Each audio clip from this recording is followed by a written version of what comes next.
Now, if you're out of the loop, people from Venezuela went to bed one day and then woke up the next morning with 3 American warships on the horizon. Apparently, they're not a pretty sight if you're a Venezuelan. I happen to know one. They told me that they look menacing.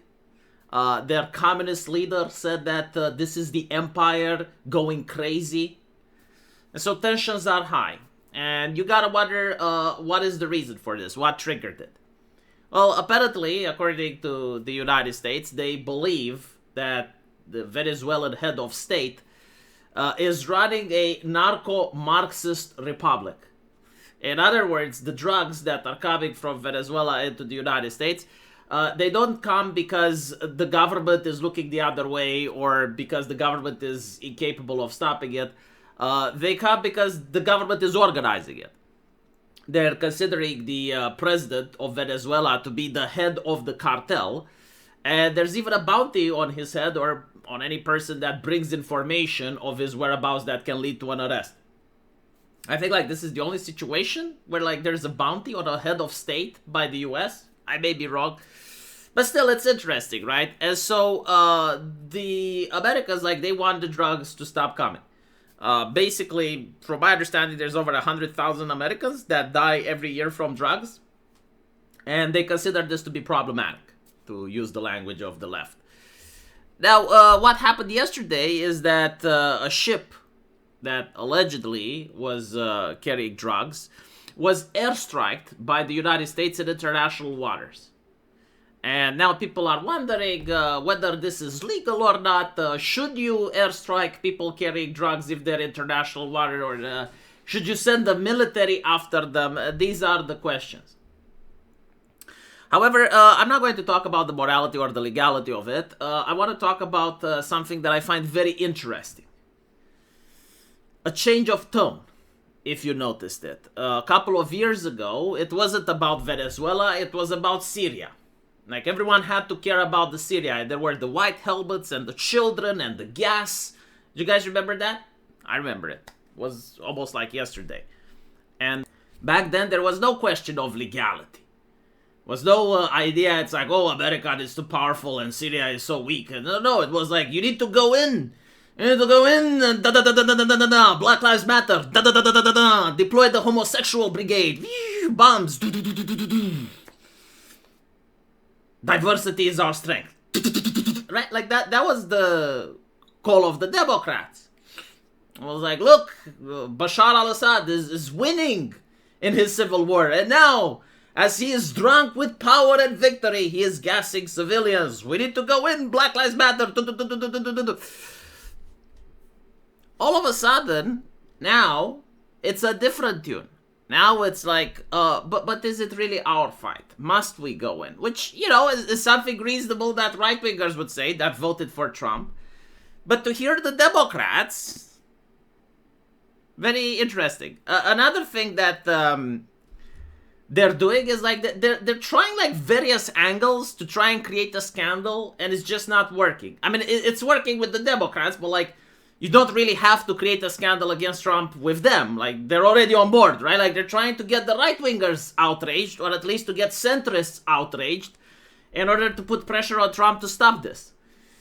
And the first thing that they tried was an appeal to compassion, like an appeal to empathy, and say, well, is carrying drugs really worth a death sentence? Like, is it proportional? I mean, they're just poisoning Americans, right? Like, must you call the Airforce? And I'm going on Twitter. I'm actually curious to see what people say. Apparently, people are like, yeah, no, I voted for this. It's like, don't you have a heart? No, I voted for it. No, listen to me, right? Like, just so there's no better. I voted for this. This is what I vote. Like, no, I'm happy with this, right? Like, approval rating. Then they had like another interesting take. Allegedly, like, they heard from a source who was there when there was a whisper, who heard it on a phone line, that maybe, perhaps, this wasn't a drug boat, it was filled with refugees. I find it interesting because, you see, up until now, when the government, like the left, would say something. Like, for instance, Joe Biden is at the peak of his health. He has never been better. If you contradicted official government sources, you were immediately labeled a conspiracy theorist. Like, there was no wiggle room. There was no. Like, this is what the government says it happened. And if you disbelieved it, you are a conspiracy theorist. Now that the government is saying, okay, this was a ship carrying drugs. All of a sudden, it's a ship carrying immigrants, maybe, possibly, who knows? That's very interesting. Like, we didn't have this leeway during the Democrats, did we? Right? Like, on the internet, if you contradicted what the Democrats said, immediate grounds for censorship. But even if they were immigrants, let's be honest for a bit. Do you think, like, Trump's approval ratings would go down or increase if this was a boat of refugees? It wouldn't be like the first nation on earth that would attack such boats. Australia would be another one. And you know what happens when they do that? The refugee boats stop coming. Unironically, like, they end up saving more lives. But anyway, like, as I mentioned, I'm not interested in morality or justification. I'm just surprised on the fact that you can now question reality. Like, the government and the fact checkers can say, yes, this was a drug ship. And then people can say, no, it may have carried immigrants. Okay. Another thing is, like, the airstrike. Why did they do an airstrike? Very interesting. Like, liberals almost don't understand how humanity works, right? Like, they don't understand geopolitics at all. Why did they do an airstrike? Why didn't they send the American military? Well, because they wanted to put the fear of God into them. That's why. Like, they wanted to terrorize the drug dealers. If you are under the impression that if you go on the international waters, you can see, like, an American boat, and if you see it from afar, maybe you can dump your cargo, maybe you can outrun them, maybe you can fight them back, right? That's one mindset. The other mindset is that if you're a drug dealer, they see you from satellite and they blow you up. How many drug dealers do you think are going to walk into those waters after that? I don't think a lot, right? Like, because at the end of the day, they're human beings and they do risk assessment. And so this is probably why they chose the airstrike, which, by the way, is more expensive.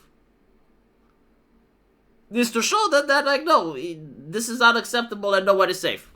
Again, assuming that this is actually about drugs. I personally don't know what this is about. Like, there's probably a lot of conversations that are happening behind closed doors. It would probably involve boring stuff like shipping lanes, logistics, oil, contracts like that. And this is a show of force, this is posturing. Or maybe it's genuinely about drugs. Again, like, I don't have access to America's Secret Service. I don't have the intel. I don't know what's actually going on. But I can find it fascinating on how the conversations have changed, right? How the discourse has changed. And most importantly, how the culture has changed. Like, in 2018, if they would have said, it's like, oh, well, these people, they're just drug smugglers. They're just drug dealers. Like, you can't blow them up. A lot of centrists would have said, yeah, you're right, absolutely. No, like, we should spend taxpayer money and lock them up and give them a fair trial when we catch them, if we catch them. Absolutely. Nowadays, people are like, no, I voted for this. No, like, this is, absolutely, no. It's a change in culture, a change in mindset. On Twitter, at least, because on Reddit, you still have, like, people that are very compassionate. Like, if they could, they would have traveled back in time and got one of those drug dealers to find a safe haven in their home. I'm not kidding. Like they would actually have a program on Reddit, like rent a drug dealer or something. Bring one of them into your house, give them safety from evil Donald Trump. Based on how they're communicating and based on what they're saying, that's what I would expect. Like, the level of compassion and empathy towards drug dealers on Reddit has reached an all-time high. Let me know what you guys think, though, and as usual, YouTube has chosen a video for you to watch, right? See if you like it, and I'll see you guys in the comment section. Take care.